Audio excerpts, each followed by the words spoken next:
todos, sejam muito bem-vindos. Vou falar um pouquinho do meu background antes da gente entrar no assunto em específico. Eu sou farmacêutico, bioquímico, cursando MBA em gestão industrial e tenho mais de 10 anos aí de atuação na área regulatória e na área de qualidade. Então hoje eu estou aqui na qualidade de instrutor da HSC para falar com vocês e para ministrar esse curso sobre regulamentação FDA para dispositivos médicos e IVDs, que seriam os dispositivos de diagnóstico in vitro. Então, a função, o objetivo deste curso é dar um panorama estrutural geral de como funciona e como o FDA se organiza e se estrutura no que diz respeito a medical devices, como que funciona a parte de classificação dessa categoria de produto, como funciona o processo de registro, os agentes nos Estados Unidos é um requisito do FDA, o processo de exportação e, finalmente, a gente vai falar um pouco também sobre o processo de inteligência regulatória.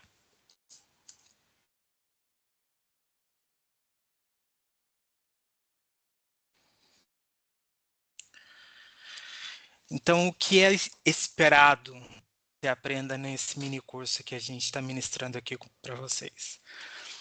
A estrutura organizacional do FDA, então a gente tem o CDRH, que é o Center for Device Radiological Human.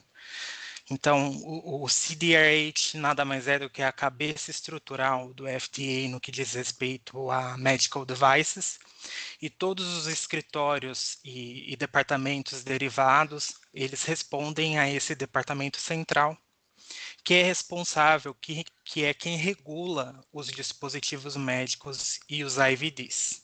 Tá? A gente vai falar também sobre as legislações e classificações de risco.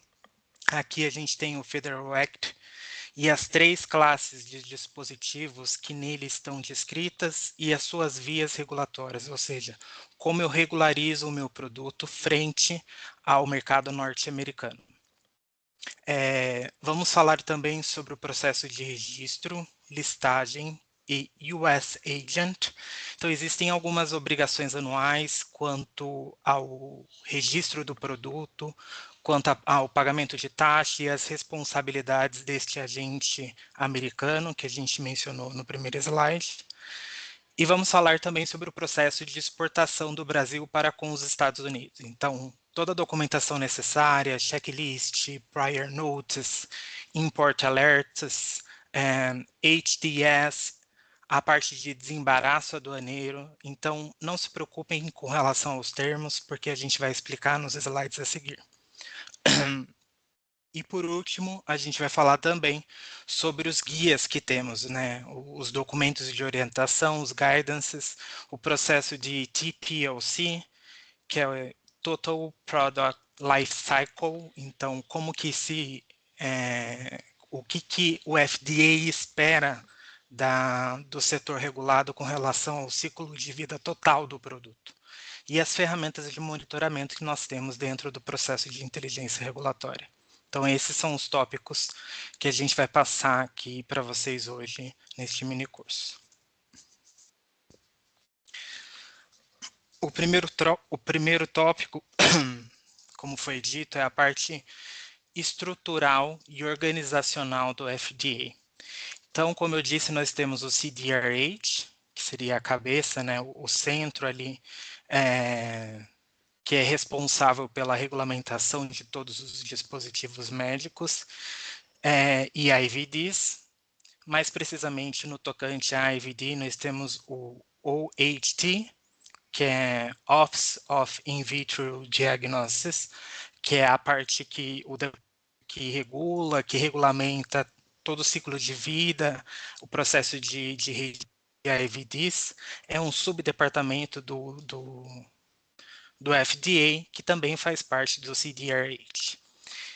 Vamos falar também como o FDA se organiza para além desse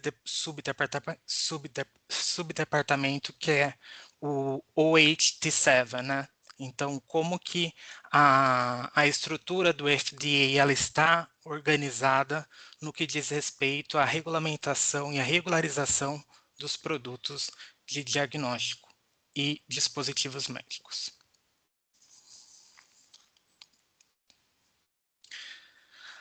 Aqui só para ilustrar o volume de submissões que nós temos por via regulatória. Esse é um dado do CDRH, um dado de 2023, e aqui é possível visualizar que a maior parte das submissões elas são 510K, que a maioria são classe 2, é um volume bem expressivo e o porquê desse volume expressivo, o porquê, o que isso me traz de informação com relação ao mercado norte-americano, que a maioria dos produtos que estão sendo registrados são produtos que não são inovadores, então são produtos que já têm predicado, que já têm uma referência e eles estão sendo registrados via 510K, que é a via mais curta, digamos assim, uma via mais rápida no que diz respeito à regulamentação, à regularização dos produtos no mercado norte-americano. Logo na sequência, a gente tem os números que diz respeito ao PMA, né, que é a classe 3, ou seja, a classe de maior risco. Não temos tantos produtos sendo registrados como classe 3 via PMA, porque é uma classe um tanto quanto rigorosa, requer um estudo clínico completo, tem toda a complexidade de documentação técnica, então é uma classe um pouco mais restrita, por isso a gente tem uma expressividade maior na classe 2 via 510K. Nós também temos, deixa eu só minimizar aqui,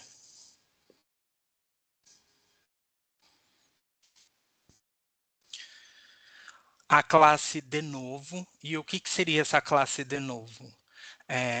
Os produtos que são considerados de risco moderado e eles não se enquadram como 510K nem PMA, por quê? Porque eles não têm predicado, eles acabam caindo nessa classe de novo, porque não existe um predicado para fazer esse comparativo de documentação. Então, existe sim essa via de regularização de produtos quando classificado como risco moderado.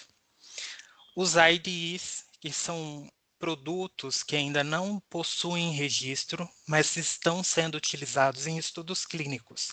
Então, a gente tem um volume não tão significativo, mas existe esse processo, é importante a gente citar que existe esse processo, que é a permissão, né, a submissão que eu faço para que o meu dispositivo médico, o meu IVD, esteja apto a ser utilizado na parte de estudo clínico.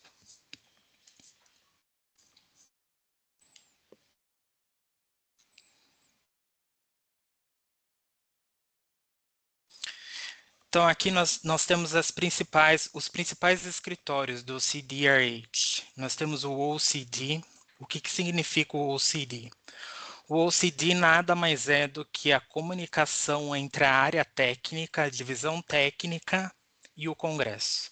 Então, toda a parte de comunicação do que foi definido, do que se ocorre a nível técnico até dentro do CDRH é comunicado com o Congresso através do diretor do centro, ou seja, o OCD.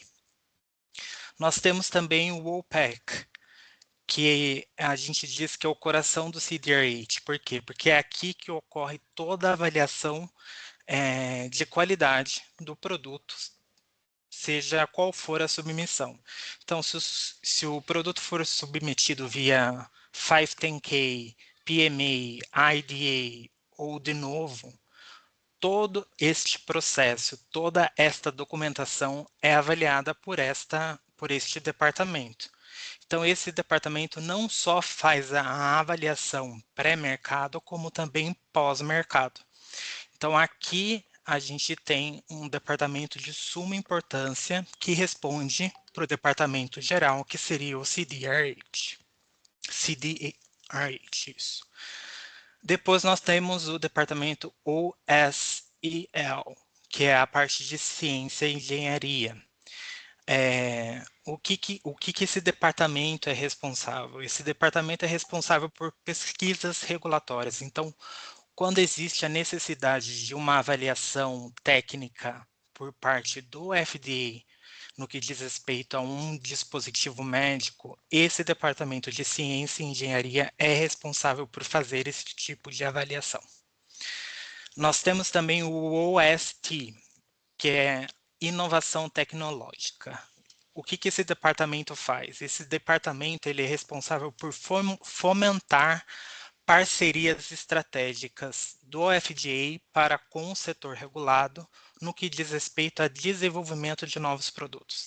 Então, se existe a possibilidade de um desenvolvimento de um dispositivo que é Breakthrough Device, que é um dispositivo totalmente inovador, existe sim um departamento que faz esse tipo de avaliação para fomentar o desenvolvimento desse tipo de produto. Nós temos o departamento OP, que é políticas regulatórias. Então, todo esse departamento ele é um departamento muito mais burocrático, digamos assim. Então, toda a parte de elaboração de políticas, interpretação de regulamentações, elaborações de guias, respostas formais no que diz respeito a entendimento técnico e etc., o Departamento de Políticas Regulatórias ele é responsável por fazer essa ponte. Então, que fique bem claro aqui que a gente tem um departamento específico, embora exista essa função de comunicação com o Congresso, mas do ponto de vista do FDA para com o setor regulado, é o OP que é responsável por essa comunicação e por essa interpretação das normas vigentes, tá? Nós temos também o OCITE/OM, que é a parte de operações. O que é isso? É a comunicação pública, ou seja, os treinamentos, toda a parte de educação, tudo que existe tudo que o FDA oferece para o setor regulado no que diz respeito à comunicação e à parte de treinamentos e etc., é este departamento de operações que é responsável. Então, são dois departamentos com funções parecidas, mas bem na funcionalidade, quando você pega o detalhe da operação, são bem distintas. Um cuida da política e da parte regulamentar, e o outro cuida da parte de comunicação e treinamento.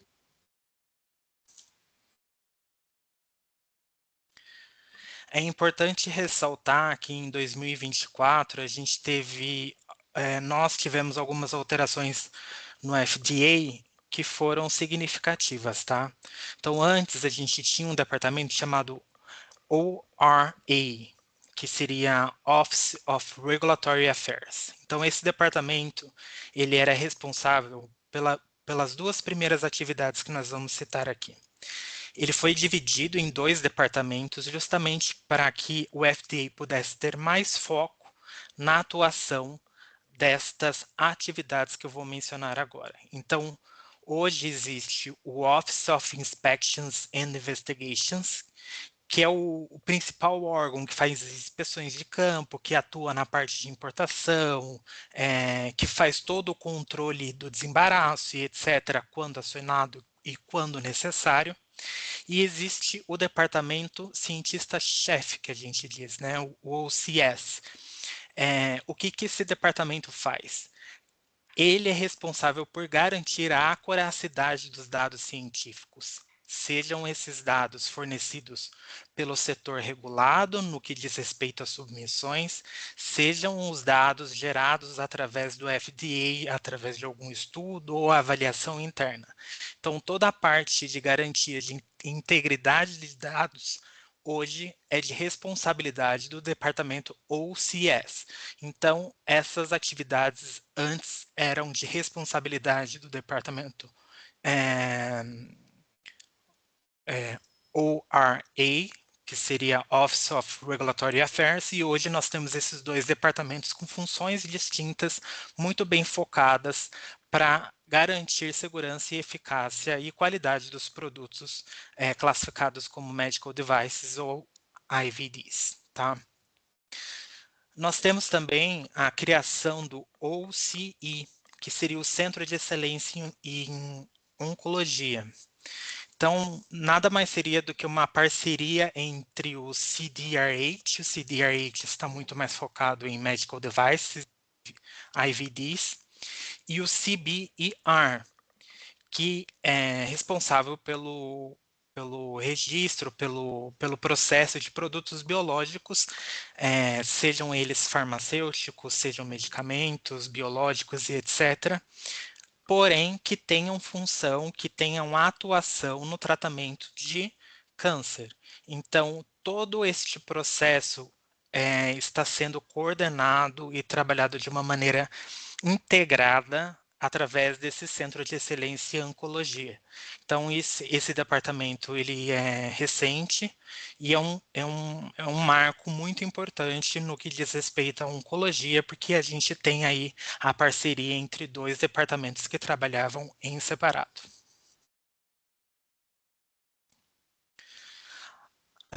O segundo tópico seria legislação e classificação.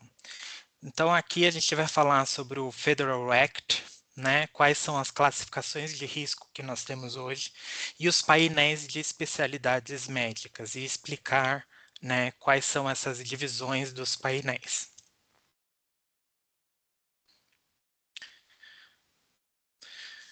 Então, quais são os pilares do poder regulatório do FDA?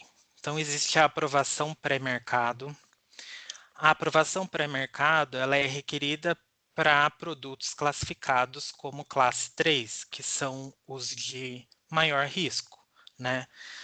Os produtos de classe 2, a denominação é um pouquinho diferente. A gente fala de autorização, a gente chama de autorização, por isso que não está aqui.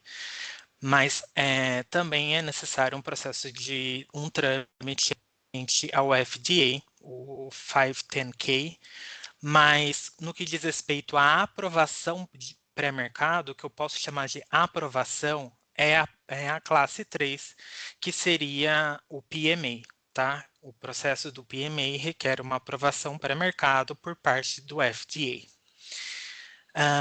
Existe também, obviamente, os padrões de rotulagem, né? Então, todo o processo de rotulagem, ele visa garantir que as informações ali descritas, elas garantem segurança para o usuário. O usuário, ele pode ser o paciente final ou um intermediário, um médico, um profissional da saúde. Eles garantem ali, mediante as regras de rotulagem, a parte de evitar que ocorra alguma adulteração, né, e declarações falsas, enganosas, enfim. Então, a padronização da rotulagem, ela está para além do que pode e o que não pode. Existe uma questão de segurança também por trás dessas regras que normatizam toda a parte de labeling de medical devices e IVDs. Na sequência, a gente tem o processo de inspeção e certificação de MP. Então, embora hoje a gente tenha o MDSAP, que o FDA pode ou não aceitar o relatório de inspeção em sua totalidade, ele também pode fazer, sim, uma inspeção de certificação, conforme as boas práticas de fabricação no que diz respeito ao 21 CFR na parte 820. Então, hoje existe esse trâmite que é muito comum, mesmo que a empresa opte pelo MDSAP, pode ocorrer do FDA optar pela inspeção para a primeira certificação, no caso. Ações legais, recalls e apreensões. Isso aqui existe em todos os países, para todas as classificações de produto, mediante ao risco, né, que que o paciente ou o usuário se expõe. Então, a depender da, da não conformidade, da investigação e do que for encontrado ali de não conformidade no que diz respeito à qualidade, à segurança e eficácia do produto, é, mediante reclamação também ou alguma notificação por parte da agência, uma das ações pode ser o recall e a apreensão. Então, que fique bem claro que esse processo existe também para o FDA. Abrangência total da lei. Hoje a gente tem uma lei que abrange todos os produtos, que abrange todas as categorias em sua totalidade. Então, não existe uma lei específica para medical device. A gente existe sim alguns capítulos que diz respeito a dispositivos médicos e IVDs, mas todos debaixo da mesma legislação. Então, quando a gente fala de codificação legal, título 21, a gente está falando de uma regulamentação que abrange várias categorias de produto. Por isso a importância de se nortear não somente pela codificação legal, pelo CFR, pelo título 21, mas também pelos guias e pelos inúmeros guidances que nós temos por parte do FDA no que diz respeito à regularização dos produtos classificados como medical devices e IVDs pelo FDA.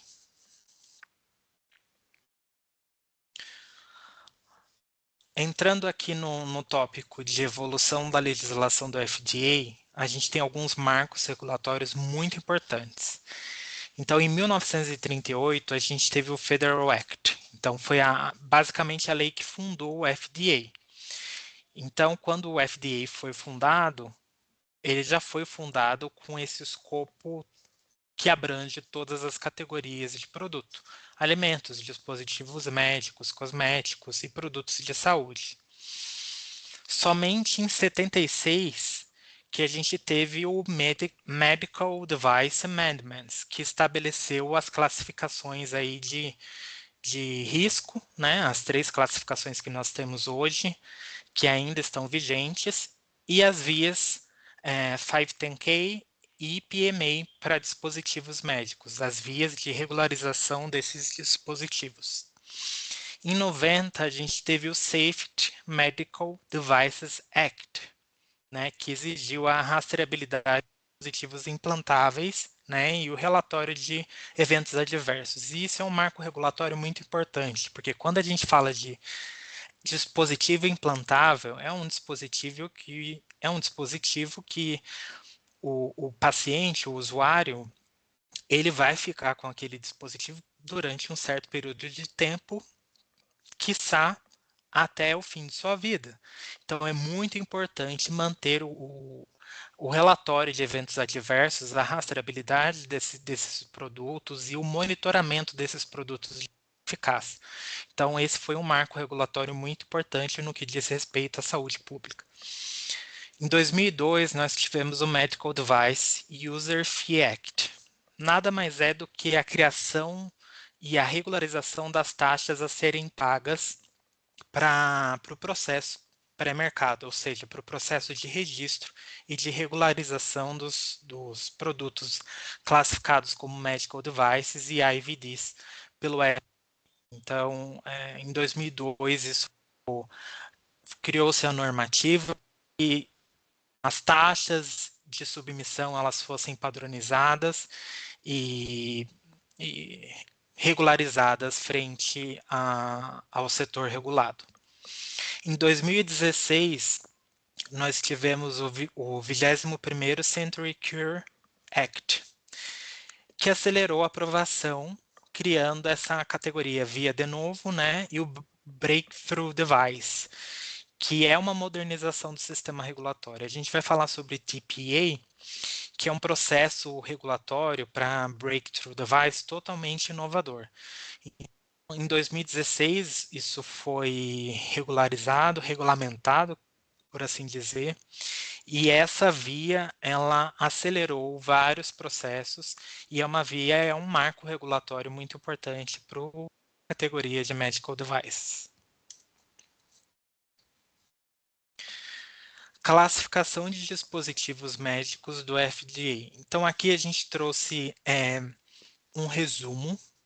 A gente sabe que um dos principais itens mais complexos do processo de regularização de um dispositivo médico é justamente a classificação do mesmo, porque não é simplesmente entender se ele é de baixo risco, de risco moderado ou alto risco.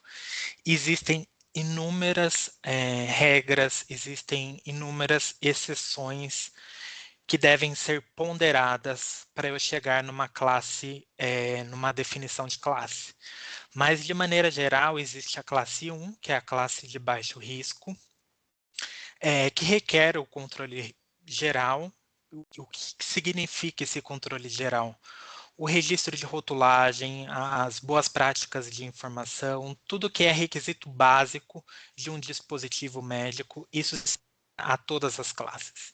Então, isso é o que eu devo ter, que eu devo aplicar para se regularizar um produto frente ao FDA.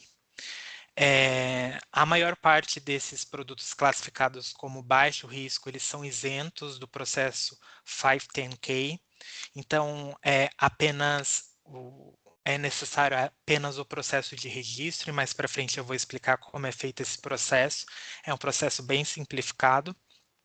E a gente tem alguns exemplos práticos que nós trouxemos aqui, que são os estetoscópios, espátulas, curativos simples, pinças cirúrgicas e etc. Na sequência, nós temos a classe 2. A classe 2 já é um risco moderado. Então, além desses controles gerais, existem controles especiais. Então, o que seriam esses controles especiais? Tudo que me garante segurança e eficácia, a parte de estudo clínico, enfim, são controles um pouco mais específicos no que diz respeito ao meu dispositivo médico, a performance do meu dispositivo médico, como eu avalio e como eu asseguro a qualidade, os atributos de qualidade do meu dispositivo médico.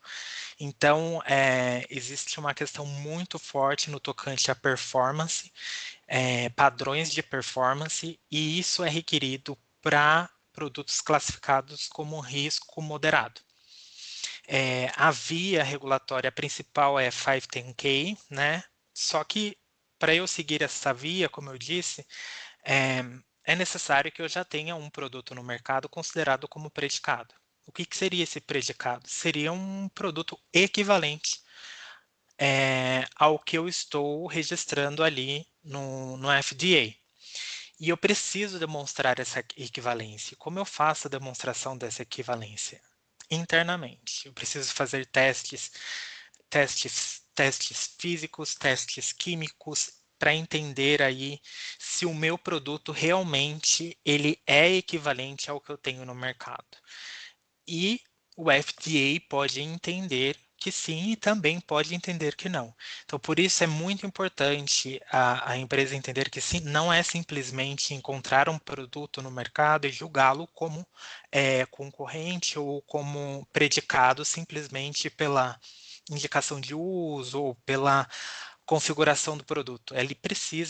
A empresa precisa demonstrar, né, de maneira acurada todos estes dados para substanciar uma submissão 510K, tá? Então não é simplesmente colocar dois produtos e dizer que são semelhantes. Eu preciso testar o meu produto e provar tecnicamente que ele sim é semelhante ao que está no mercado. Exemplos práticos, aqui a gente tem cadeira de rodas, bombas de infusão, ventiladores não críticos e etc. Classe 3 é a classe de alto risco. Novamente, controles gerais, a parte de boas práticas, rotulagem, etc. Os controles especiais, novamente, a questão de performance é muito importante. E aqui eu já falo de uma aprovação por PMA. Então, eu preciso de um estudo clínico muito robusto, uma evidência científica muito robusta para suportar a parte de segurança e eficácia e qualidade deste meu produto. Então, a classe 3 é a classe mais crítica, por conta destes requisitos aí muito mais evidentes no tocante à parte clínica, mas também do ponto de vista técnico, eu preciso seguir com o mesmo requisito que eu tenho ali para a classe 2, que é o Performance Standards. Então, além de eu ter o controle geral, Performance Standards, eu tenho a aprovação necessária por parte do FDA, e eu preciso ter uma parte clínica, um ensaio clínico, um estudo clínico muito bem robusto para suportar uma aprovação de um produto classificado como 3. E aqui a gente tem exemplos, né? Marca-passos, implantes, válvulas cardíacas e etc.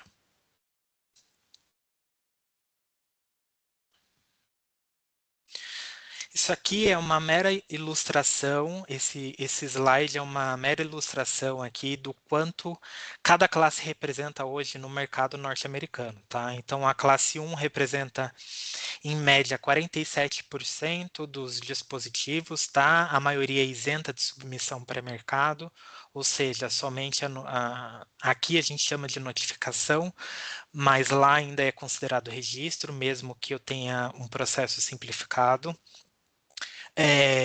A classe 2, que em média abrange 43% do mercado, exige aí a via 510K, né? Que, como eu já disse no slide anterior, eu preciso mostrar a minha equivalência de maneira robusta, substancial, quando comparado com o meu predicado, ou seja, o meu concorrente que está no mercado, que é similar ao produto que eu desejo registrar.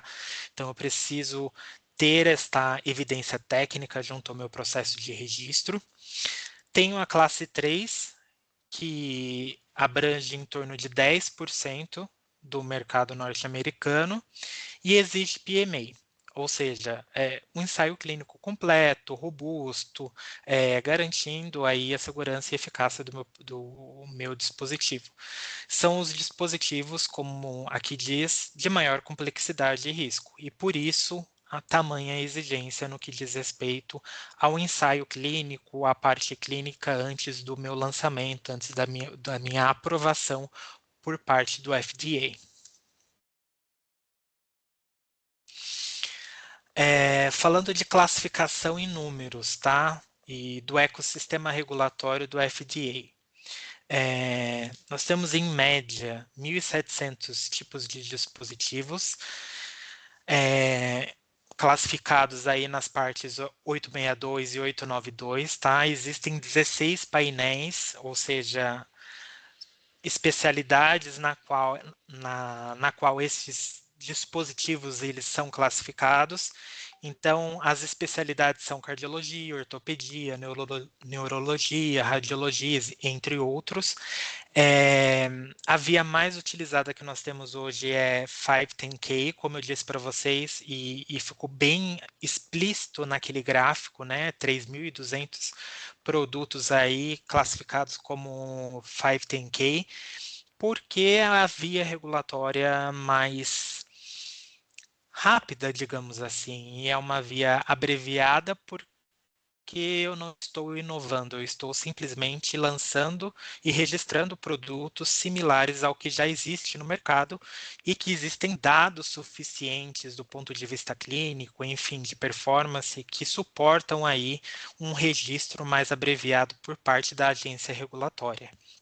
Então, são mais de 3.200 submissões aprovadas por ano, em média, para a classe 2. O tempo médio de aprovação do 510K é de 6 a 12 meses. a meta deveria ser 90 dias, mas a gente sabe que na prática nem sempre as coisas acontecem da maneira como está previsto, né, em norma, enfim. Então, a média que nós temos hoje de aprovação é de 6 a 12 meses.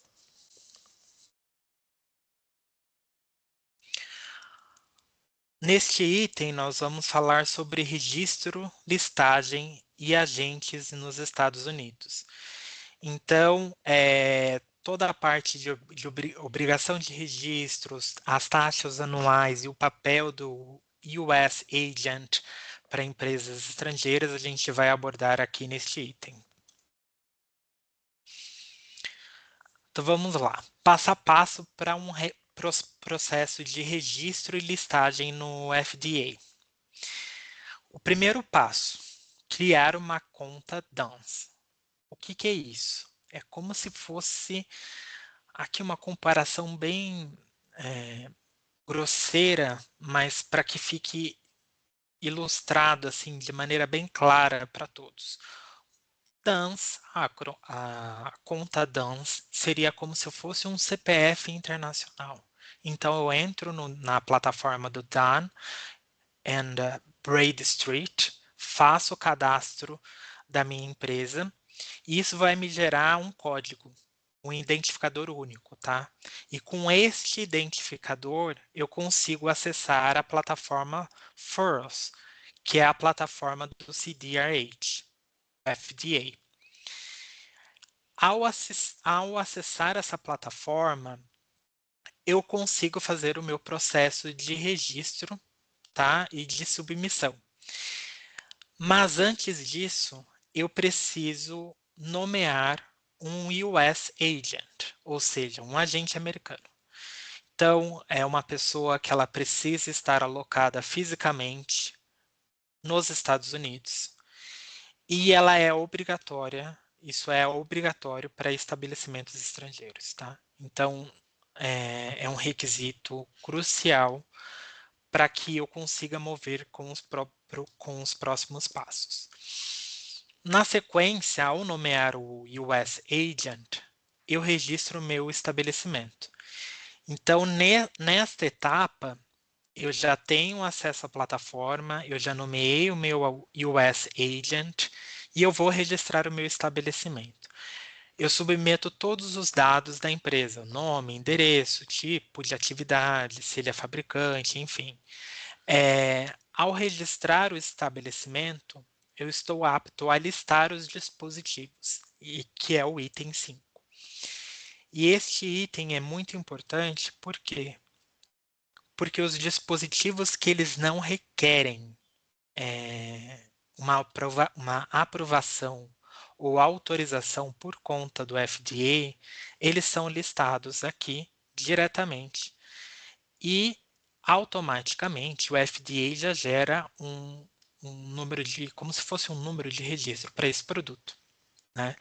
Então, é importante a gente ressaltar que, uma vez que eu tenho um dispositivo que eu tenho certeza que ele é classificado como Class 1, eu posso listá-lo aqui diretamente e automaticamente eu estou fazendo esse processo de registro, tá?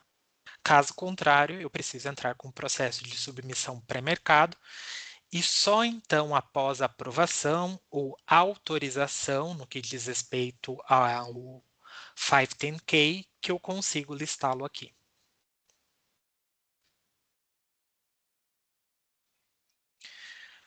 Registro e listagem de dispositivos. Existem alguns pontos chaves, tá? Anualmente é obrigatório por norma, então aqui a gente até cita o item da norma, que seria o 21 CFR, a parte 807, eu preciso rever todos os meus produtos, revisar todo o meu registro na plataforma Force, e existe uma data específica para que eu faça isso, que seria de 1º de outubro a 31 de dezembro. Então, eu tenho esse período fixo, onde eu faço toda a revisão dos meus dispositivos médicos que estão sendo comercializados nos Estados Unidos.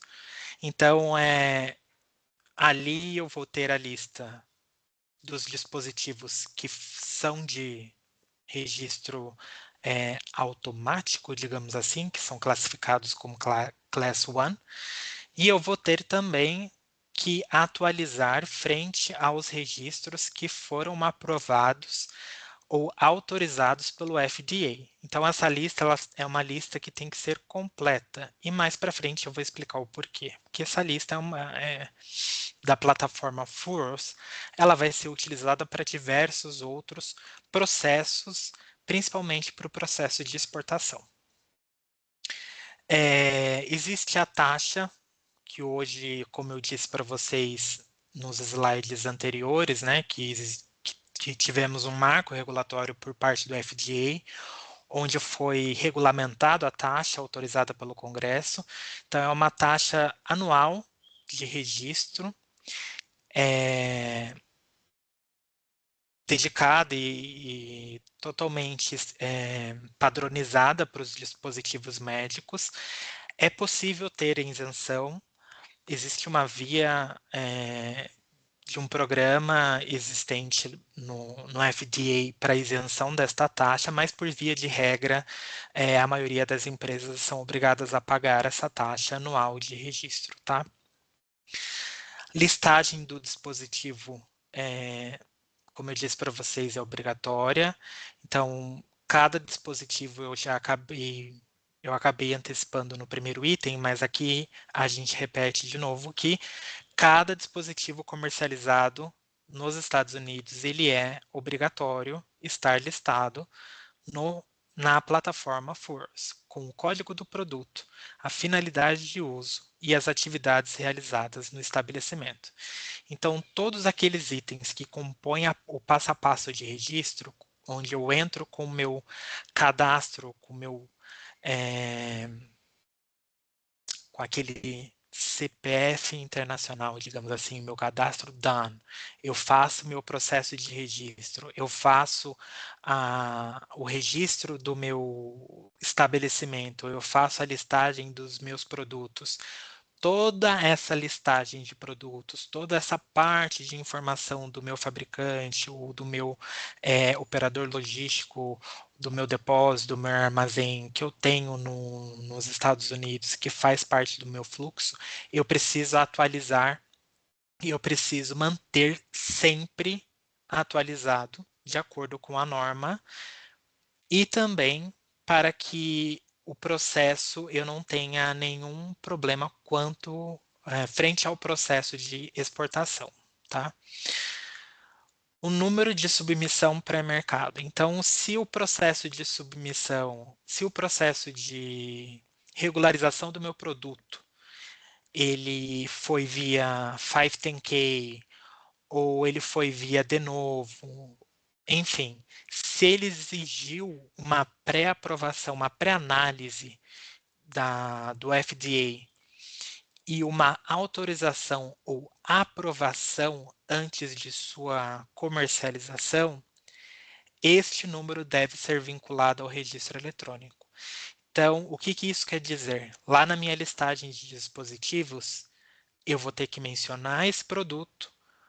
Assim como eu mencionei o de classe 1, eu vou mencionar o de classe 2, eu vou mencionar o de classe 3, e eu vou ter que mencionar esse número de registro que será fornecido pelo FDA frente à aprovação ou autorização do meu processo pré-mercado. Hoje o processo é 100% eletrônico, então a gente mencionou várias vezes aqui, eu mencionei várias vezes a plataforma FURS, então todas as submissões, o processo de registro, listagem, tudo é feito eletronicamente através desta plataforma. E, obviamente, por que se registra, né? A fim de garantir a saúde pública. Então, uma vez que eu tenho, que a autoridade sanitária ela tem esse controle, essa rastreabilidade de informações, ela consegue garantir e assegurar de uma maneira eficaz a saúde pública, né? E o controle desses dispositivos médicos que são de suma importância. Então, não só dispositivos médicos, mas os IVDs, né? Os dispositivos de diagnóstico in vitro. Falando do US Agent, qual que é o seu papel, qual que é a responsabilidade e quais são suas limitações? Então, como foi dito, primeiramente, o requisito absoluto, né, o requisito principal é que essa pessoa que for ser nomeada o representante ou o US Agent daquela empresa, ela precisa residir, ter um endereço físico nos Estados Unidos, tá? Aqui tem algumas questões que são um pouco, parecem óbvias, mas precisam ser ditas. Então, não basta simplesmente a pessoa fazer contato via telefone, etc. e tal. Ele precisa residir oficialmente nos Estados Unidos, tá? Inclusive, o não cumprimento desse requisito é uma infração. Então, é de fato um requisito absoluto frente à norma do FDA. O canal oficial com a FDA. Esta pessoa que será designada pelo próprio distribuidor ou fabricante para representar a empresa frente ao FDA, ele vai ser o canal oficial de comunicação com a agência sanitária. Então, as notificações, toda a comunicação, tanto por parte do FDA para com a empresa, como por parte da empresa para com o FDA, tem esse intermediário que seria o US Agent. Então, ele atua não somente como canal oficial com o FDA, mas como suporte informacional. Então, se existir alguma notificação por parte da autoridade sanitária para com a empresa, para com o setor regulado, ela virá através do US Agent, ok?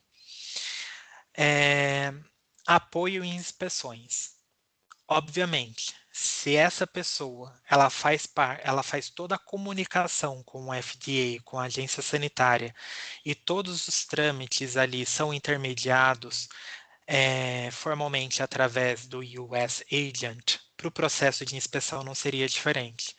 Então, toda a parte de agendamento de inspeção, enfim, para o processo de certificação, enfim, todo o trâmite de agendamento e de facilitação de comunicação vai ser feito com o apoio do US Agent. Tá? Outro ponto importante é que somente o agente ele só é permitido por estabelecimento, ou seja, se eu tenho um outro estabelecimento, eu teria que ter outro US Agent. O US Agent ele é único por estabelecimento, tá? Confirmação obrigatória. Aqui, quando a gente volta lá naquele processo de registro e eu nomeio o US Agent através da plataforma Furos, ele recebe uma notificação e ele tem até 10 dias úteis para aprovar esta notificação. Então, uma vez aprovado, ele está oficialmente regulamentado e regularizado como representante legal. Não é representante legal, mas seria bem parecido ao que a gente tem de representante legal aqui no Brasil. Então, ele representa a empresa mediante o FDA.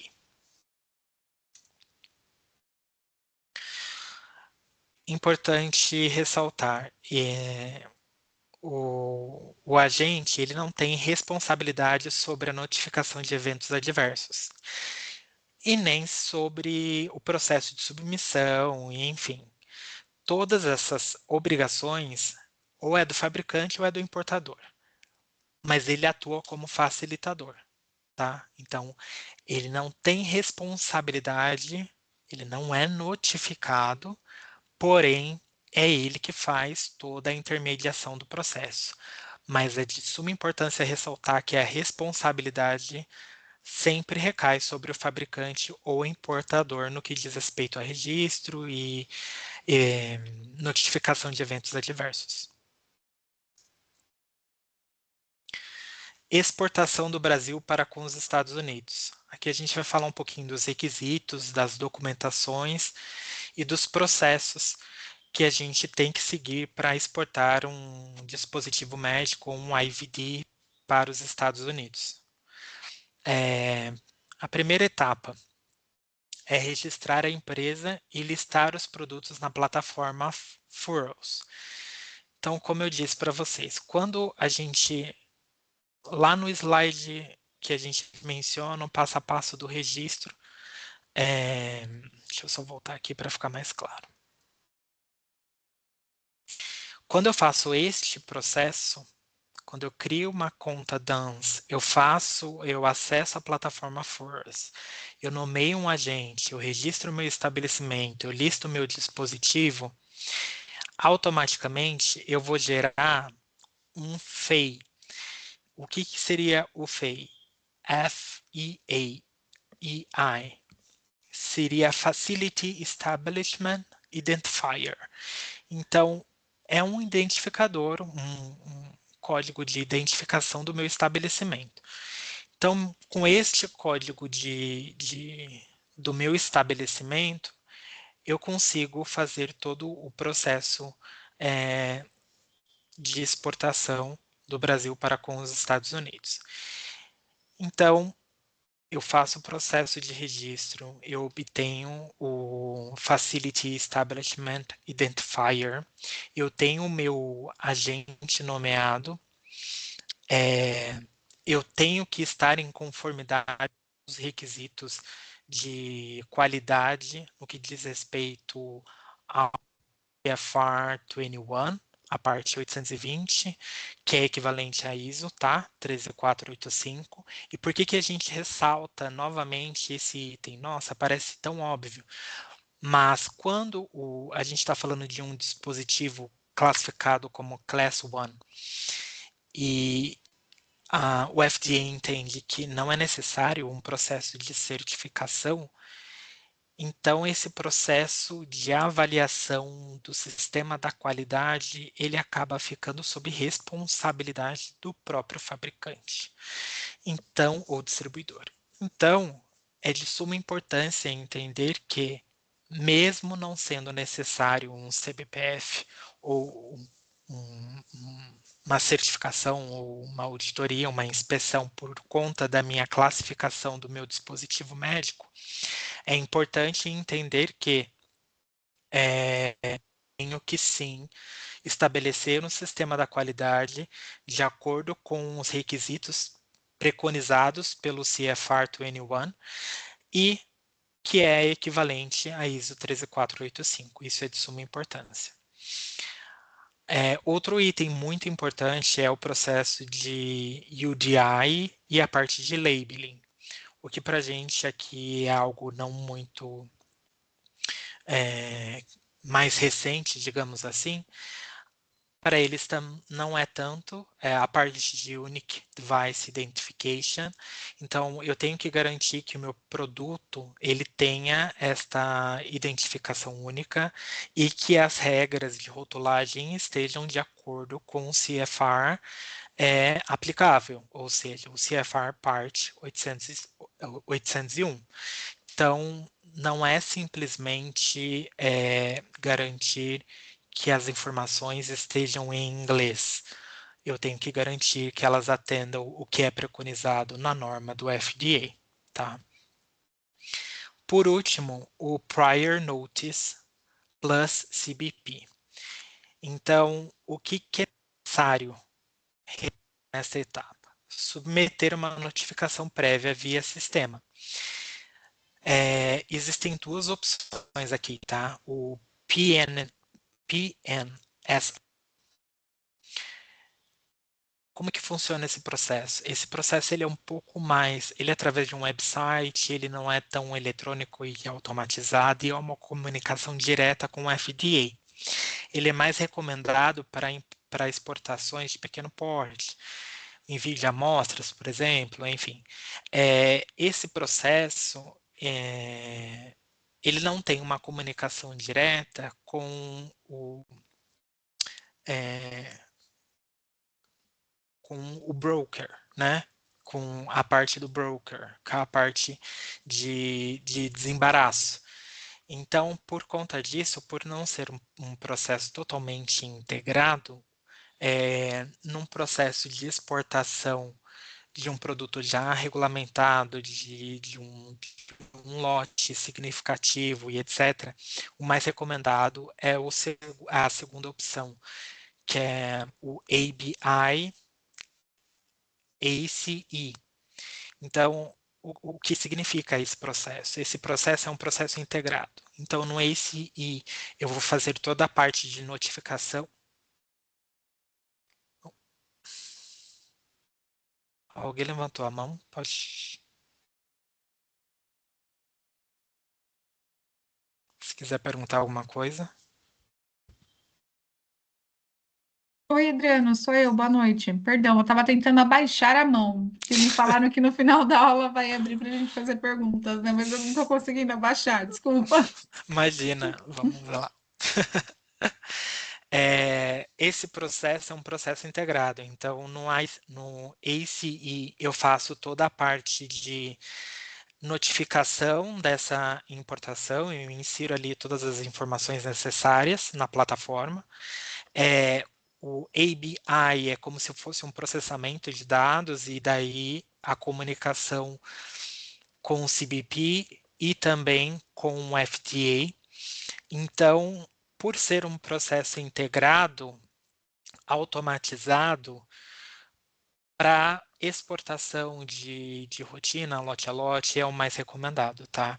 Geralmente, é recomendado até 15 dias antes da chegada ao porto, que todo este processo tenha sido feito, tá? Então, falhas nesse processo, pode resultar em recusa no processo do desembaraço. É muito importante aqui, a gente mencionou verificar os imports alerts. Que seria isso? Às vezes eu estou com uma notificação por parte do FDA com relação ao meu produto, existe alguma questão sanitária com relação ao meu produto, e eu ainda estou em trâmite de negociação, de resolução, do ponto de vista técnico sanitário para com o FDA, e se existe esse import alert e ele não foi finalizado, ele não foi encerrado por parte do FDA, muito provavelmente eu vou ter problema no desembaraço desse produto. É, também existe a questão do código HTS. O que significa isso? Harmon Tariff Schedule. Esse HTS, ele é como se fosse uma codificação de taxação, tá? Então é um processo burocrático, como se fosse é, uma identificação ali tributária que é requerida para cada produto, e se essa codificação não estiver correta, não estiver de acordo com o meu produto, eu vou ter um problema com o meu processo de exportação. Então, cada etapa dessa é de suma importância para que eu tenha êxito no meu processo de exportação. Então, não adianta eu ter o meu registro aprovado, eu ter todo o meu processo com o meu US Agent legalizado, eu seguir todo o processo de qualidade no que diz respeito ao CFR 820, eu ter a minha rotulagem. Se eu não fizer todos os trâmites aqui no final do processo, dentro do prazo de 15 dias, na plataforma adequada, na maneira adequada, e o meu produto estiver com um alerta sanitário, ou eu tiver um enquadramento tributário incorreto. Então, é de suma importância que cada etapa seja seguida na sua totalidade e que todos estes requisitos sejam atendidos. Aqui tem uma lista de documentação essencial para exportação. Então, seria um checklist para minha exportação. O primeiro documento que a gente tem aqui é o FDA Registration e FEI Number. É aquela identificação que já foi mencionada anteriormente. Então, quando eu faço o meu processo de registro do meu fabricante ou importador frente ao FDA através da plataforma FUROS, eu vou ter esta identificação. O Device Listing Number. Isso aqui confirma que o produto está listado e autorizado para importação. É diferente do item posterior. Então, aqui no 510K e no PMA Number, eu tenho uma autorização pré-mercado que é fornecida pelo FDA após a aprovação ou autorização do produto, mediante análise. Esta aprovação vai gerar uma identificação, um número de identificação, e eu preciso atualizá-lo na minha plataforma, tá? Diferente do device, que não requer esta autorização ou aprovação, porque ele já vai ser, esse número, esse device listing number, ele já vai ser fornecido automaticamente frente ao registro disso do meu dispositivo ou do meu IVD na plataforma FORAS. Então, isso é obrigatório para todos os produtos, independente da classe. Só muda o trâmite mediante a via regulatória e a classe do produto. O Device Listing Number, classe 1. O 510K e PMA Number, ele vai requerer uma atualização da plataforma para que eu faça essa vinculação de informação, tá? Porém, ele é obrigatório também. Certificado de venda livre, ele é altamente recomendado. Esse é um documento que a maioria de vocês deve conhecer, um documento emitido pela Agência Sanitária Brasileira, pela Anvisa. Porém, ele não é obrigatório. Então, pode ser que ele facilite um trâmite, a gente traz aqui como altamente recomendado. Pode ser que ele facilite um trâmite, na dúvida, por parte do agente que estiver ou do inspetor que estiver realizando o desembaraço, tá? O Prior Notes, que é feito através dessas duas plataformas que eu mencionei para vocês, uma é plataforma, o outro é um website.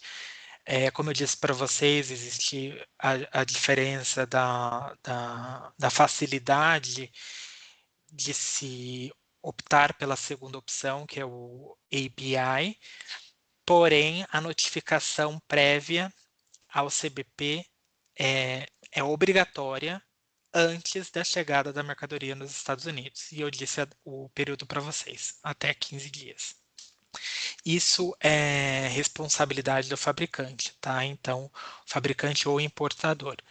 E é obrigatório para todos os envios. Então, lote a lote, toda vez que eu vou enviar o meu produto, mesmo ele obtendo a autorização, pré-mercado, a aprovação do FDA, eu preciso fazer esse processo de prior notice. Na sequência, eu tenho o processo de invoice e packaging list. Isso aqui é meio que, digamos que é até óbvio, né? Porque eu preciso disso para toda e qualquer transação, comercialização e expedição de um produto. Então, descrição detalhada com o código do produto, intenção de uso e os valores. Tá? Isso é de responsabilidade do fabricante ou do exportador e é obrigatória. Tá? Isso aqui é de suma importância para o processo alfandegário dos Estados Unidos. O Export Certificate é emitido pelo FDA, tá? Ele é altamente recomendado, mas às vezes pode acontecer durante um processo de desembaraço. Veja bem, por isso que é importante manter todas as informações atualizadas na plataforma FUROS. Porque no momento de desembaraço, por ser uma informação pública, o agente ou o inspetor sanitário, ao fazer o desembaraço, ele pode consultar facilmente a plataforma, identificar se todas as informações de documentações que acompanham ali o meu produto estão corretas ou não. Então, isso aqui pode ocorrer de repente, é, a informação que está ali na plataforma ela não está atualizada e o agente alfandegário pedir a solicitação de um Export Certificate, ou ele pode simplesmente não aceitar aí o processo de importação deste produto chegando nos Estados Unidos, porque as informações ali na plataforma FORS não estão atualizadas. Então, são processos que são é, interligados, eles devem ocorrer de maneira integrada e é importante a gente mencionar o processo de exportação, a plataforma FORS, o processo de registro, porque são totalmente integrados. E para o êxito do meu processo como um todo, eu preciso ter todo esse conjunto de informações atualizadas e registradas mediante as orientações que foram dadas durante esse mini curso. É, Aqui são os riscos que a gente tem na importação. Eu já mencionei alguns deles durante o processo de explicação do checklist, mas alguns highlights são importantes, tá? O Import Alert, que se a empresa constar que tem alguma questão com relação à carga que está sendo exportada para os Estados Unidos, ela exige uma evidência de conformidade diretamente ao FDA. Então, esse Import Alert, ele nada mais é do que aquele item que eu mencionei no checklist anterior, o Export Certificate. Então, o agente de desembaraço, o inspetor, quem quer que seja que estiver fazendo esse processo de desembaraço, ele identificou alguma questão, ele pode exigir diretamente para o FDA uma evidência de conformidade, que pode ser o certificate mencionado no checklist, tá? O refusal of admission, ou seja, são os produtos que chegam ilegalmente no país, ou seja, sem registro, com rotulagem incorreta, sem prior notice, todos esses produtos aqui que não seguiram os itens mencionados no checklist anterior, eles podem não ser aceitos por parte da autoridade e por parte do agente que esteja realizando o desembaraço, tá? E todos estes custos, tá? De devolução, ou até mesmo, né?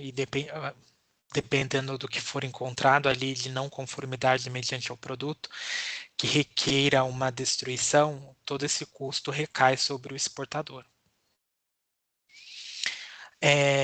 A classificação do ATS correta. Eu devia ter mencionado isso porque acho que seria mais facilmente compreendido se eu mencionasse NCM, que eu acho que é a nomenclatura mais comumente utilizada aqui por nós. Mas o HTS seria como o NCM, tá? Então, a classificação fiscal correta, ela é imprescindível para o trâmite e para o processo de exportação de um medical device ou IVD. Inspeção física versus documental. Aqui, novamente, como eu disse para vocês, é de suma importância garantir que toda a documentação que suporta a exportação esteja de acordo com o meu registro, que esteja de acordo com a plataforma FUROS, que tudo esteja alinhado para que eu não tenha uma uma exportação negada, uma importação negada por parte do agente aduaneiro. Tá?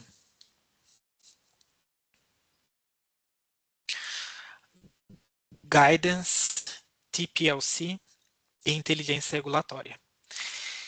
Então, aqui a gente vai falar um pouquinho sobre a documentação de orientação, toda a parte do TPLC, que é o Total Product Life Cycle, que é o ciclo de vida total do produto, e as ferramentas de monitoramento de inteligência regulatória. Então, aqui, o que são os guidance, esses guidance documents, tá? A natureza e a aplicação. Não vou ler todos os itens, porque eu vou resumir para vocês quais são a importância, qual é a importância de fato desses guidance. Como eu disse para vocês, existe uma única lei que rege toda todas as classificações de produto. Então, embora a gente tenha CFRs, a gente precisa se atentar aos guidance documents, porque muitas das informações que vão trazer, enriquecer o detalhamento dos meus processos, seja ele de detalhamento da interpretação da regulamentação, do meu processo de regularização do meu produto frente aos requisitos do FDA, da parte de rotulagem, de promoção, enfim, tudo que diz respeito à parte técnica sanitária. Os guidance documents, eles vão complementar a lei, o que a gente tem de normativa do FDA que esteja de uma maneira abrangente, tá? Então, obviamente, por mais que a agência sanitária ela regule, regulamente, ela publique guias, ela esteja aberta à comunicação, existe a possibilidade de uma interpretação incorreta por parte do setor regulado. Então, de fato, é importante essa comunicação com a autoridade sanitária. O FDA ele tem um processo onde existe a possibilidade de comunicação de uma pré-submissão, né, junto à autoridade sanitária. Então, existem esses canais de comunicação via OP, que é aquele departamento que também responde formalmente às questões técnicas.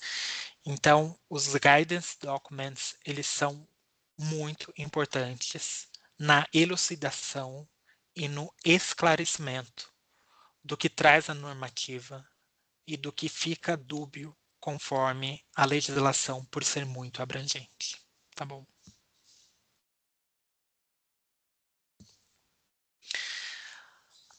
Total Product Life Cycle, ou TPLC, tá? Então, é uma abordagem integrada do FDA. É uma visão end-to-end da autoridade sanitária no que diz respeito a dispositivos médicos. Então, quando nasce esse processo? Desde o processo de pesquisa. Então, quando eu estou montando o meu design control, que eu estou montando o meu processo de análise de risco, né, que eu estou ali desenhando o meu produto, eu já entendo que existem normativas que regem, que regulamentam esse processo e fazem parte do TPLC. Então, a concepção e a parte de desenvolvimento, ela também está contemplada na parte de Total Product Life Cycle. Então, este é o início, né? Quando eu estou ali no meu processo embrionário, na concepção e desenvolvimento, colocando meus inputs, o que eu almejo com aquele dispositivo médico, qual é a minha intenção de uso, enfim. Quando eu estou nessa parte, eu já iniciei o meu processo de TPLC. Pré-mercado. A fase pré-mercado são os ensaios clínicos. Então, toda a parte de estudo clínico que eu vou fazer né? Aqui a gente coloca o IDE, que seria o processo de regulamentação daquele produto para que eu possa executar os estudos clínicos, né? Então, uma vez que eu tenha todo o processo de estudo clínico, a parte de biocompatibilidade, toda essa parte clínica compilada, eu sigo para o meu processo de pré-mercado, que é a submissão. E a submissão, ela tem as vias que eu disse para vocês, que é 510K, PMA, e a interação ela, com a FDA, ela pode ser realizada até mesmo antes da submissão. Então, é muito importante a gente frisar esse ponto, porque é um item que pode muitas das vezes elucidar uma classificação incorreta, elucidar uma abordagem técnica incorreta e evitar uma não aprovação por parte do FDA. Depois da minha submissão, obviamente, esperamos que tudo ocorra bem, eu tenho uma aprovação. Então, a aprovação, ela consiste na revisão técnica, então, é por painel. Então, como eu disse para vocês, existem aquelas divisões, então, mediante a classificação do produto, ele vai para um painel distinto, toda a parte técnica vai ser revisada, toda a parte documental vai ser analisada, e daí vem a aprovação por conta, por parte do FDA. Depois da aprovação, o processo ele não se encerra. Então, eu preciso ter um pós-mercado ativo. Então, um relatório de eventos adversos, a parte de não conformidades, alguns casos extremos que podem gerar um recall, um CAPA que pode gerar um recall, todos os estudos de PMSR, enfim, toda essa parte pós-mercado, ela também está contemplada no Total Product Life Cycle. Então, é muito importante documentar tudo isso, porque numa auditoria isso também pode ser questionado. Então, uma vez que eu tenha meu produto regulamentado, eu tenho meu produto autorizado, eu tenho meu produto aprovado, autorizado frente ao FDA, existem algumas regrinhas, alguns passos que eu devo seguir, e isso se chama pós-mercado ativo. Né? Então, o meu pós-mercado ativo é de suma importância para garantir que eu tenho rastreabilidade do meu produto, eu sei o que está acontecendo com o meu produto no mercado e toda e qualquer ação que requerer, todo e qualquer acontecimento que requerer uma ação por parte do fabricante ou do importador, ela será documentada e ela será devidamente informada à autoridade sanitária mediante regulamentação aplicável. A gente encerra o TPLC quando há descontinuação. Então, quando há descontinuação por parte do fabricante ou do importador, porque não há mais o interesse em comercializar, enfim, existe um processo de notificação aos usuários quando necessário, tá? E a retirada controlada do mercado quando necessário. Então, por exemplo, uma retirada de mercado de um PMI, ela é completamente mais complexa e requer todas estas etapas, porque eu estou falando de um dispositivo que não necessariamente eu vou ter, que eu não vou ter, na verdade, de fato, um predicado no mercado. Então, é sempre realizada a descontinuação com muita cautela do ponto de vista sanitário, não levando só em consideração a questão comercial, porém a questão de saúde pública, para que eu não prejudique os meus usuários ou pacientes.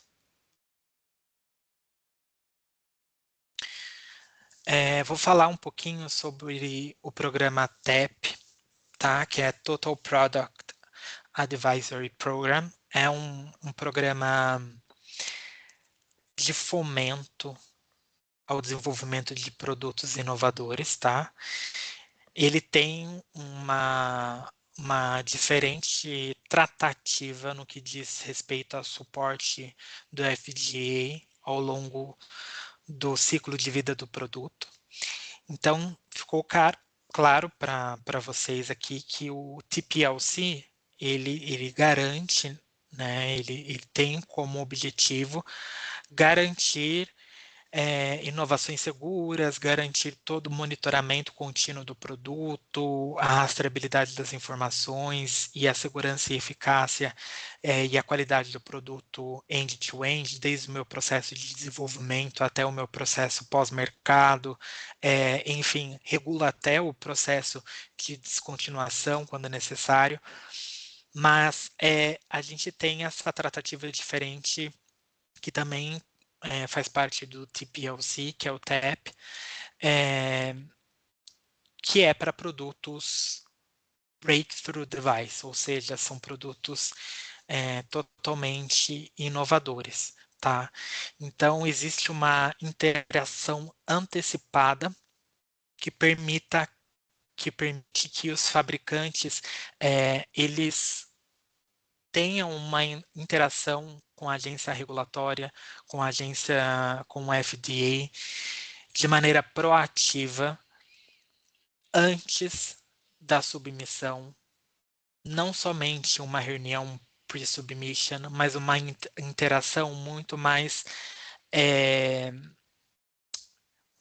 técnica e muito mais abrangente, porque a gente está falando de um produto totalmente inovador, tá?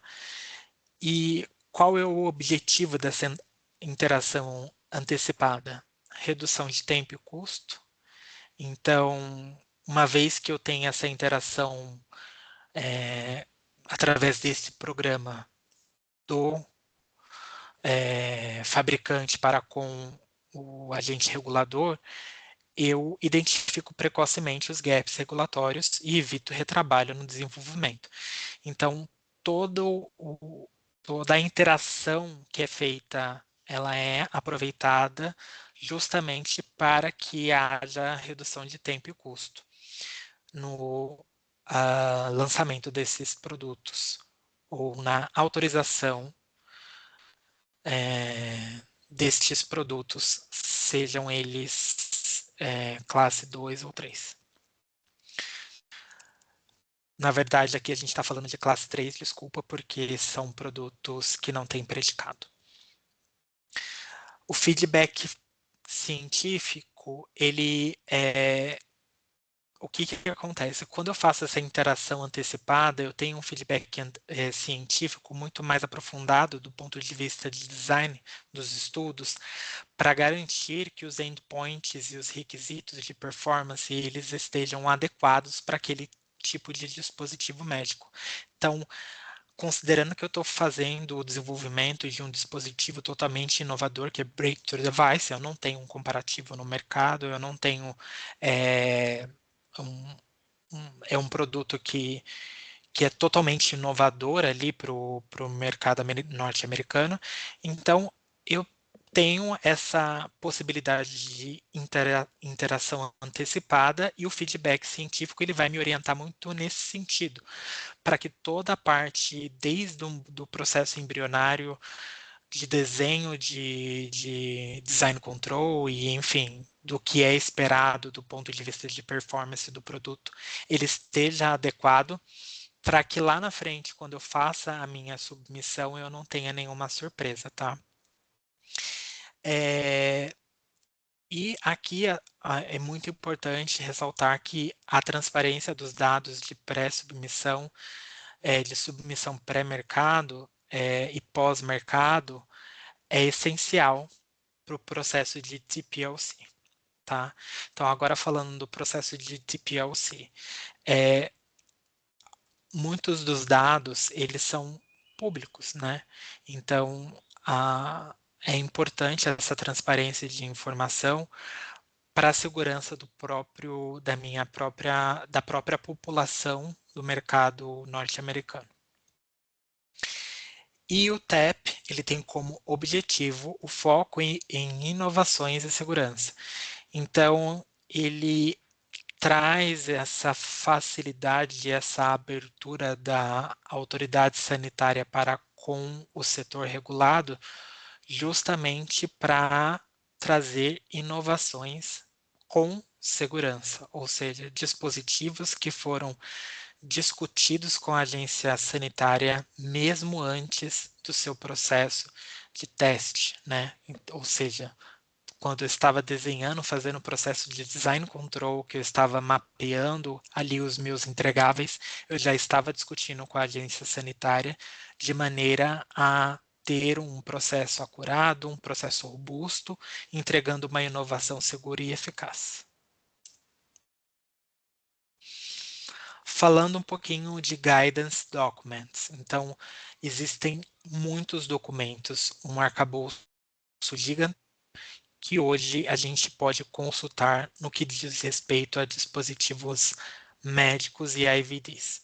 Então, aqui é uma ilustração, é um gráfico que mostra a quantidade de documentos que a gente tem ativos por área temática, tá? Por parte do CDRH. Esse é um levantamento de 2024. Então, olha a quantidade de itens, a quantidade de guias e de documentos ativos que a gente pode consultar justamente para evitar falhas durante o meu processo de submissão, do meu processo de pós-mercado, do meu processo de qualidade, de segurança e eficácia, enfim, todo o meu processo do TPLC, ele está totalmente normatizado através desses guias e existe sim um arcabouço que pode nos ajudar no que diz respeito ao ciclo de vida do produto, garantindo aí uma conformidade regulatória end-to-end.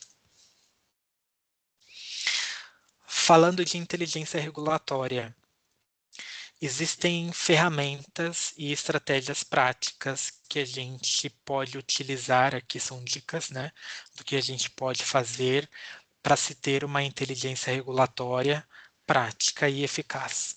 Então, varredura automatizada, ou seja, um levantamento automatizado do que é publicado pelo FDA, alertas customizados, ou seja, aquelas notificações que são geradas, que são publicadas no site do FDA, podem ser capturadas através de sistemas que atualmente já existem.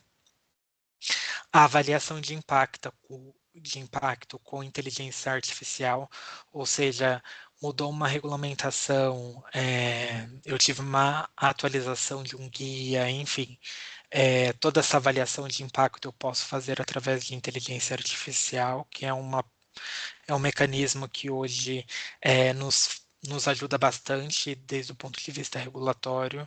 É, a integração de sistemas, então existem hoje várias bases de dados do ponto de vista do FDA, né, na plataforma do FDA, então eu posso ter um sistema que integre todas estas plataformas, todas essas bases de dados, para que eu tenha uma informação mais acurada e atualizada mediante a integração desses sistemas, tá? Como eu disse para vocês, existem plataformas, RegTechs, tem vários exemplos práticos, né? Tem alguns que a gente nomeou aqui, a gente vai compartilhar com vocês, mas o importante é que a gente se mantenha atualizado mediante as normas e mediante os guias, no que diz respeito a medical devices e a IVDs, para que eu não tenha nenhum problema durante o ciclo de vida do meu produto e para que meu produto esteja sempre em compliance com a normativa mais vigente possível. Inteligência artificial e analítica. Então, aqui existem inteligências artificiais que hoje analisam relatórios e trazem uma compilação de informação de uma maneira resumida, facilitando a minha interpretação de dados e facilitando a minha conclusão de relatórios, tanto por parte da agência sanitária quanto por parte do próprio gerador de informações, que seria do setor regulado. Então, aqui são algumas dicas de inteligência regulatória para facilitar o nosso trabalho no dia a dia e que podem ser adotadas aí de maneira integrada. Como eu disse para vocês, existem sim bancos de dados do FDA que já permitem que a gente faça essa consulta de maneira manual. Então, existe uma database para 510K, ou seja, um histórico completo ali de todos os produtos que foram aprovados. É muito importante porque se eu tenho a intenção de registrar um produto e eu entendo que existe um predicado, existe como pesquisar essa informação no próprio site do FDA, tá? Do mesmo jeito que existe para 510K, também existe para o PMA, essa database. Existe uma base de dados para eventos adversos, então essa parte de eventos adversos que são gerados, esses relatórios que são gerados, eles são públicos, tá? E é fundamental para do ponto de vista competitivo, digamos assim, e para análise de risco também. Então, é bom entender, ainda mais quando eu identifico um predicado, eu estou nessa fase de mapeamento, a parte de levantamento de eventos adversos também é importante para o meu mapeamento de risco. Então, essa também é uma das bases de dados disponíveis no site do FDA. Quais são os standards reconhecidos pelo FDA? Então, lá tem todas as normativas que são consensuais, né? Então, as ISO, ISTM, enfim, todas as normativas técnicas que o FDA aceita para atender o requisito técnico. Então, muitas das vezes, mesmo com essa infinidade de normativas, com essa infinidade de guias, não se tem o detalhe técnico operacional do desenvolvimento de um dispositivo no mesmo nível de detalhe que eu vou encontrar numa ISO, numa ISTM. Então, é de suma importância eu entender que, mesmo que não seja um requisito muito claro nos meus guias, se eu tenho informação, se eu tenho o entendimento de que aquele requisito técnico é importante para o meu design, para o meu produto, para a verificação de performance do meu produto, para a avaliação química do meu produto, eu tenho que sim adotar estas normativas aí como base do meu desenvolvimento. O CDRH portal tem todas as submissões de maneira eletrônica, então esse sistema, essa plataforma, ela permite que os usuários, que o fabricante ou o distribuidor acompanhem como que está o andamento do processo em tempo real. E tem a parte de treinamento educacional. Então, tem cursos online disponíveis na plataforma do FDA para o setor regulado, tá? Cobre vários temas. É de suma importância a gente ter o entendimento de que são treinamentos educacionais que vão facilitar e vão orientar no que diz respeito à regulamentação e à regularização dos meus produtos, desde o meu processo de certificação até o meu processo de pré-mercado de submissão de uma autorização 510K, o PMA.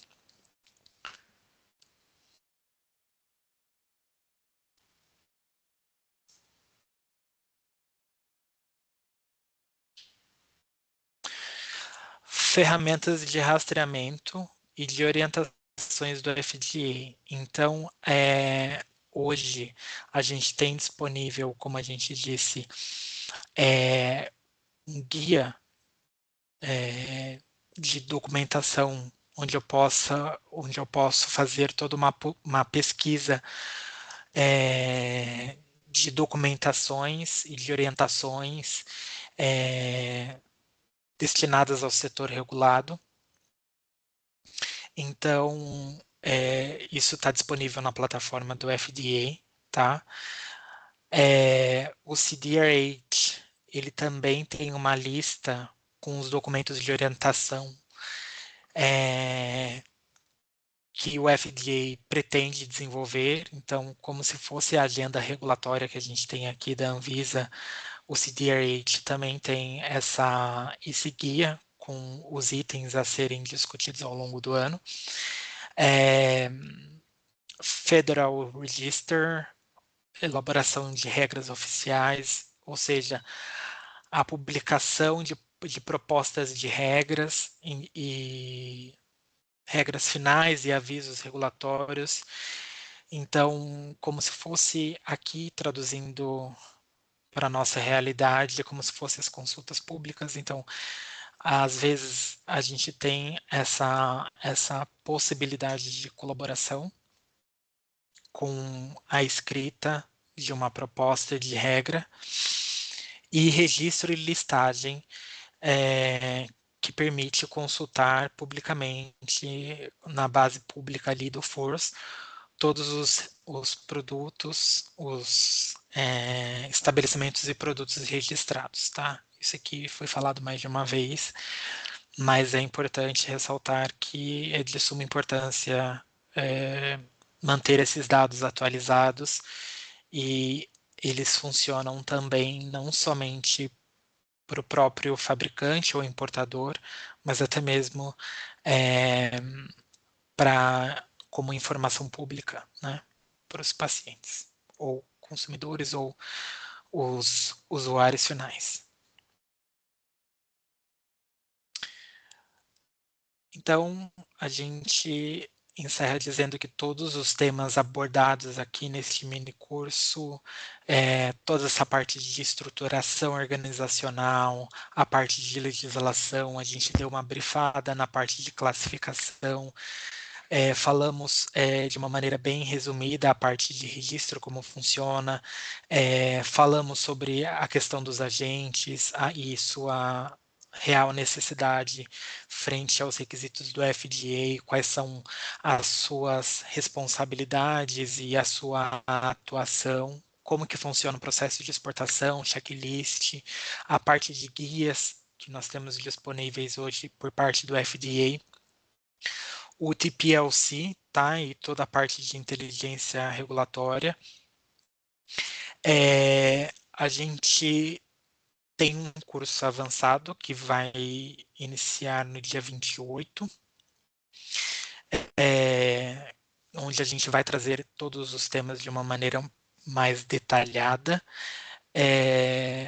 E nesse curso avançado, toda essa parte que foi mencionada de uma maneira um pouco mais high level, ela vai ser aprofundada justamente para que haja um melhor compreendimento por parte dos inscritos, dos participantes do curso. Então, é isso. Se alguém tem alguma pergunta, pode fazer.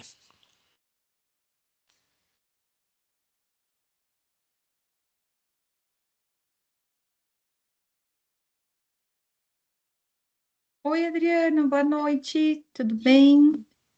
Boa noite. Eu queria só tirar dúvidas rapidinhas com você, pouca coisa. Pode falar. Quando a gente fala dos produtos de classe 3, eles não têm hipótese de serem registrados pela via do 510K? Se ele não tem um predicado, não. Então, o que que seria um predicado? Um produto Um similar. equivalente. Sim, o Um nosso equiva- equivalente. Se não tem equivalente, não. Sim, mas se ele tiver um equivalente. Se ele tiver um equivalente, pode ser que sim, Tá, tá? Mas, como eu disse para você, cada caso é um caso. Então, a gente sim, precisa avaliar se, se ele realmente, se esse predicado eu consigo comprovar substancialmente, tá? tá, beleza.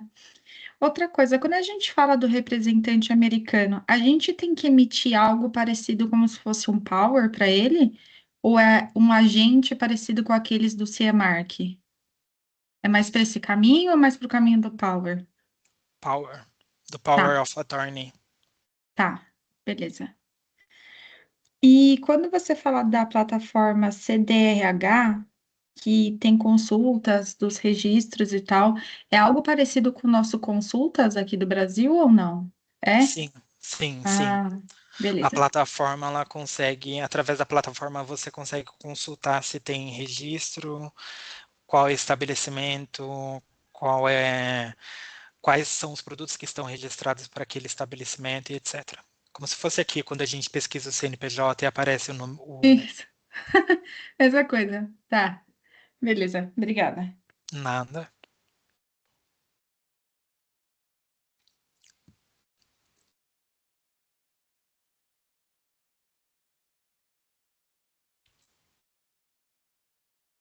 Só complementando, tá? Essa questão do classe 3.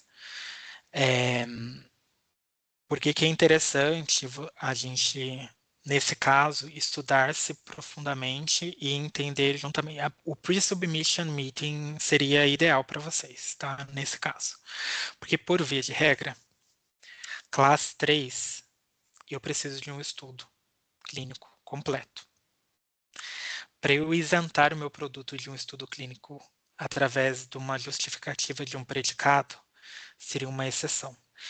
Então, por isso que é muito importante esse pré-alinhamento, porque se de cara o FDA vê um classe 3 seguindo 510K sem ter um alinhamento prévio, sem ter um entendimento prévio, pode ser que haja uma negativa de imediato. Então, minha sugestão para você, com base na minha experiência, seria um alinhamento prévio. Beleza. Aí, para mim fazer esse alinhamento prévio, eu tenho algo parecido com consulta, com. Fale conosco, acho que nem entra, né? Mas tipo um parlamento, eu tenho algo parecido com isso para alinhar com o FDA sobre o meu produto? Tem o OP, a gente mencionou que é um departamento que ele responde esse tipo de pergunta, e tem o Pre-Submission Meeting, que você consegue agendar Hum, no site do FDA. beleza. Obrigada. De nada.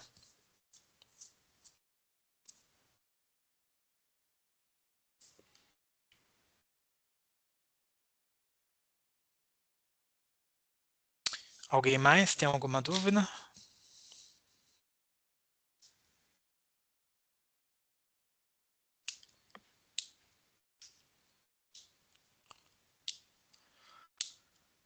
Se não, Nicolas, eu acho que a gente pode encerrar por aqui. Não sei se você está aí.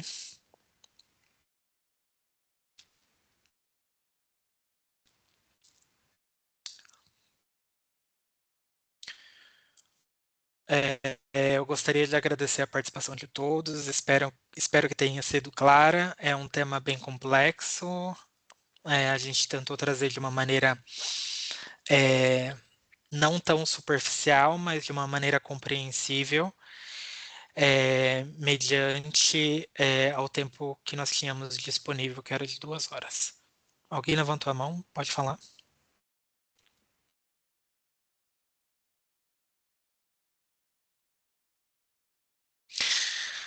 Foi só para agradecer mesmo, no caso. Foi que eu fui só agradecer e só encontrei para levantar a mão.